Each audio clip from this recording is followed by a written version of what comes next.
Dès mon plus jeune âge, je voulais faire un métier à caractère sportif. Je voulais être à l'extérieur, je voulais pas travailler dans un bureau.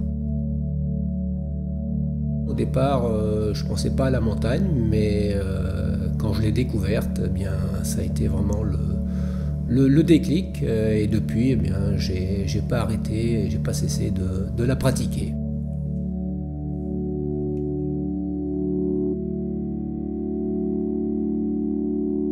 Donc à l'époque, jeune lycéen, je pratiquais toute discipline sauf la montagne. J'ai fait une courte carrière de coureur cycliste, mais qui m'a vraiment aidé sur le plan physique et sur le plan mental. Et en 1982, je suis parti faire mon service militaire dans un peloton de gendarmerie de haute montagne. Et là, pour moi, ça a été un petit peu la révélation. Et à partir de là a commencé la dure sélection pour entrer dans une unité de secours en montagne. Ensuite, je me suis, on va dire, pleinement exprimé en montagne.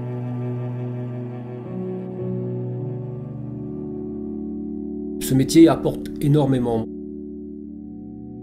C'est sympa de retrouver quand on arrive sur les lieux, qu'on sort quelqu'un d'une impasse, et qu'on lit dans son regard, même si elle ne dit rien dans un premier temps, qu'on lit une grande satisfaction et un soulagement. Parce qu'elle se dit, ben ça y est, ils sont là, ils nous récupèrent, ils vont nous sortir d'un mauvais pas. Mes souvenirs de vol, de survoler des zones qui sont en principe interdites à tout pilote, et de voir des paysages fantastiques. Moi, je me suis vraiment régalé dans ce métier. Alors, sur le plan humain, pour moi, c'était très gratifiant. Et en plus, le plaisir d'évoluer dans un milieu qui est, enfin, à mon sens, qui est merveilleux. Je trouve les montagnes, enfin, elles ont toutes des formes et des caractères bien différents. Et puis, ce qu'elles m'ont donné, ce qu'elles m'ont apporté en termes de plaisir, d'ascension. L'ascension d'une montagne, même si ce n'est pas d'un grand niveau, ce sont des petits défis qu'on se donne. Et arriver au sommet, c'est un plaisir, que ce soit le matin, au lever du jour ou tard, le soir, au coucher du soleil. Quand on est sur un sommet ou une arête, c'est grandiose, c'est magnifique, on a l'impression d'être seul au monde. Et puis c'est une façon aussi de se ressourcer, de quitter le monde de la vie moderne et de retrouver une certaine quiétude, se reposer moralement. Si un jour je disparaissais en montagne, j'aimerais bien que mes proches dispersent mes cendres sur un sommet ou dans une zone de montagne.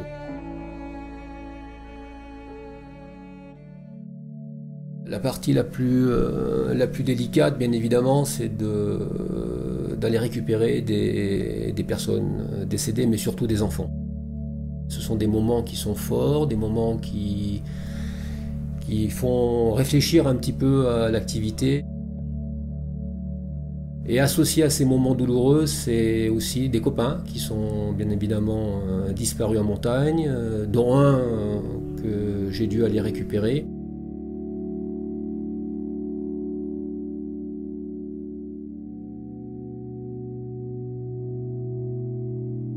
On a un boulot à faire sur le terrain, un travail de professionnel, mais on a quand même l'aspect humain qui prend de temps en temps le dessus et c'est des moments qu'il faut bien sûr gérer. Celui que je suis allé récupérer, c'était un copain de plus de 15 ans. Quand on vit en poste, on vit comme une famille, on vit pendant une semaine ensemble, on se connaît, on connaît les familles des uns et des autres, et c'est vrai, ça laisse des traces. Mais voilà, ça fait partie du métier, on le sait dès le départ, on l'accepte.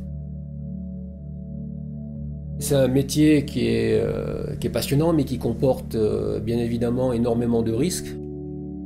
On a des limites, on essaye de ne pas les dépasser, ces limites, mais de temps en temps, eh bien, on se retrouve dans une zone ou une période très courte où effectivement on est en prise de risque maximum. Et de temps en temps, eh bien, c'est l'accident. Et au final, moi, au bout de 28 ans de carrière, j'ai quand même perdu 22 copains, soit en entraînement, soit en opération de secours sur le terrain.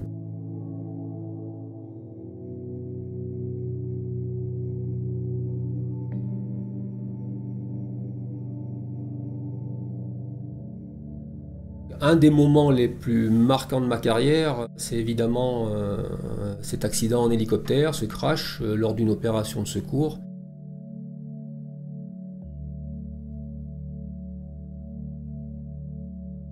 Mais au final, tout s'est bien terminé. Alors que la plupart du temps, dans un crash hélico, il y a très peu de survivants. Et les mois qui ont suivi, j'ai eu à effectuer des missions de secours durant lesquelles j'ai vu la mort de très près. En hélico, mais aussi en entraînement, j'ai été pris dans une avalanche, j'ai eu des chutes en escalade, en cascade de glace, des chutes de pierre. À 7 reprises, j'étais quasiment persuadé d'y laisser la vie. Et effectivement, quand les situations critiques se répètent au fil des mois, à un moment donné, je me suis quand même posé la question, est-ce que je vais continuer à faire ce métier? Et voilà, j'ai eu une petite interrogation, je me suis dit que peut-être, il fallait peut-être que j'arrête. Et puis la passion a pris le dessus et puis j'ai continué à exercer ce métier. Après avoir terminé mes 28 années de secours en montagne, j'ai pris ma retraite et un jeune m'a dit un jour tu devrais raconter un petit peu tes histoires, toutes ces missions de secours qui sortaient de l'ordinaire, plus donner une autre image du policier secouriste en montagne. Alors j'avais suffisamment de secours, puisque j'en ai fait presque 700 dans ma carrière. Donc durant une année, je me suis mis à l'écriture. Et puis un livre est sorti, un livre qui raconte le quotidien en secours, mais aussi en entraînement, la vie en poste, avec mes sensations, mon vécu, et j'ai voulu faire surtout ressortir l'aspect humain. Quand on retrouve une vie, on va dire une vie normale, on a un passif qui fait qu'on voit les choses différemment, on peut relativiser aussi certaines choses quand on a travaillé dans des conditions parfois difficiles, on relativise les petits problèmes de la vie quotidienne. Si on a une passion, il faut la vivre, la vie est très courte justement, on ne sait pas ce que l'avenir réserve et il faut la vivre pleinement.